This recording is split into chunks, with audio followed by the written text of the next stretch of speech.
why have it look like that? Well, what do you mean look like it? Well, why have a black gun that looks like an AK-47? Would it be better if we painted it pink? Oh, maybe. Hey guys, this is Callum from English Shooting. I really had hoped that today's video was going to be a lot more positive. Unfortunately, Mr. Sean O'Neill from The Times has taken another interest in the UKPSA. I received an email from him asking about Nizza, the trips that the UKPSA were running over to Nizza. Now, I don't know how that's being handled by the UKPSA, but I passed on the details to their public relations officer and they're hopefully going to sort it like they did last time. Some of you will also remember that we had him down here for an interview and he asked me questions, I asked him some questions, and at the time I didn't really feel it necessary to release any more than the few clips that I did. But with this, I thought it's appropriate now to show a bit more. And I think it's going to be small chunks of it in context, because otherwise it's going to be a 45-minute, an hour-long video. And really, you need to give things in context. Take note, Mr. O'Neill. So this clip you're about to see was when Sean first walked into the gun room. And we got straight into it. He started looking at the Smith & Wesson 1522 and instantly said what a sinister gun it was, which then led to this exchange.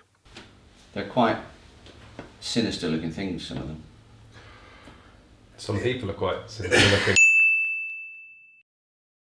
And this is one of the biggest issues that I think a lot of people have taken from your previous article, is that it's based on the look of the gun rather than the functionality. Well, yeah. It's the style. I mean, the terminology of military style. So, For example, well, that. For instance, if you say that this. So you wouldn't refer to that as a sinister looking gun. That's a target gallery rifle. Colour, yeah. But you refer to that as a sinister looking gun. Yeah. So does that mean that that's likely to hurt more people? How they look doesn't affect the functionality. And just because this one, as you say, looks sinister, I don't think it looks sinister. I think it looks very fit for purpose for the sport that it's intended. The bare bones of it is that actually in functionality, these are exactly the same. They can have the same optics fitted to them. They can have the same capacity magazines. They have the same actions. They're both semi-automatic. The one that really caught my eye was the arm sound, the Turkish one. Yes. But it's definitely just an AK-47. It's definitely just an AK-47. It's definitely just an AK-47. It's definitely just an AK-47. It's definitely just an AK-47. It's definitely just an AK-47. It's definitely just an AK-47. It's made under license in Turkey from Kalashnikov. Again, and that's another issue with the article, is that you've made it come across that was the gun that was used within. I see, similar to. It's implied that it's the gun that was used with box-fed semi-autos. It says quite clearly similar type. It says quite clearly similar type. Similar type. Quite clearly similar type. I see, similar to. It says quite clearly similar type. I see, similar to. It says quite clearly similar type. I would disagree with the wording. It was the. He had two shotguns. He had a pump action and a semi-automatic shotgun. But the main the article is focused primarily around the box feds, and that these are the similar rifles, similar shotguns that are used, and that's not correct. The box feds are sporting guns. They're not used for hunting. He had a box-fed rifle, semi-automatic shotgun. He had a box-fed rifle, semi-automatic shotgun. I see, similar to. It says quite clearly similar type. He had a box-fed rifle. He had 5 guns. No, he had a magazine-fed semi-automatic rifle, not a shotgun. In New Zealand, they said he had 2 shotguns, a pump action and but they're a not semi-automatic. But they're not box-fed. And what gets lost a lot of the time is how they look rather than how they function.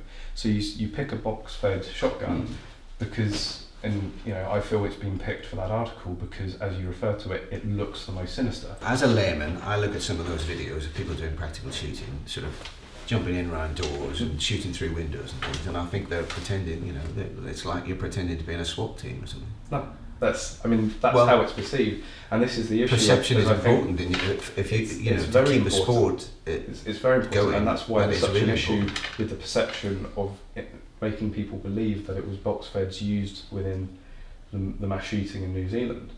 Perception is very important in that case. They're not He had a box-fed rifle. semi-automatic shotgun, basically similar to. It says quite clearly similar to it. If your issue is functionality, why have it look like that? Well, what do you mean look like it? Well, why have a black gun that looks like an AK-47? Would it be better if we painted it pink? Oh, maybe. Just because it looks the same doesn't mean that it is. And there's no appeal. You know, some people might prefer the look of this to that, but they don't want it because it looks like a military weapon.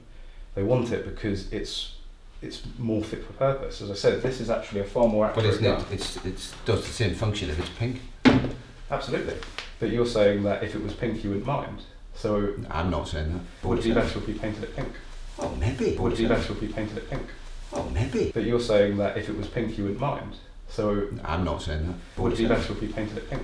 Oh, maybe. Part of the issue with news is to say to people, are you aware that some of these things can happen? Then the responsibility of the reporter is to make sure that what you are reporting on is accurate and in the right context. Yeah. And I don't think anybody that is educated within practical shooting and within firearms fully feels that that was a balanced and was taken in context of practical shooting.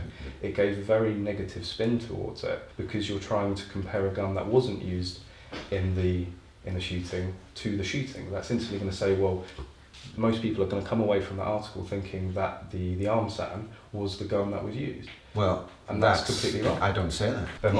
He had a box-fed rifle, semi-automatic shotgun. As you can see, the guy's clueless. He doesn't have any grasp of firearms laws or firearms in general. And actually, more worryingly, and unfortunately it was off camera, it was when we confronted him outside when he was leaving that he completely admitted, fully, openly and unashamedly admitted that he doesn't care. He doesn't think that practical shooting is bad. He doesn't have any concern for the UKPSA or even the guns that people are using. He just wants to sell newspapers. He just wants to take home his paycheck and write whatever news is available. And this is why it's so dangerous. And this is why it needs to be brought to people's attention how clueless this guy is, how insincere the guy is on just wanting to make news where news isn't needed. There's no issue here, Sean. Everything's above board. Everything is legal. We have people that are infinitely more knowledgeable about the laws than you are.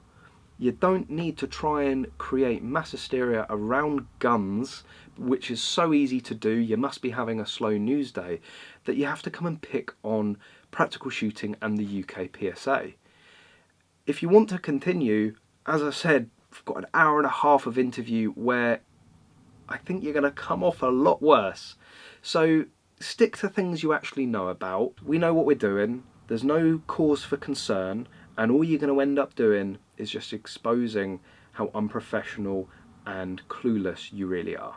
Thank you very much for watching this video, guys. Really hope you've enjoyed it. And as always, hope to see you soon.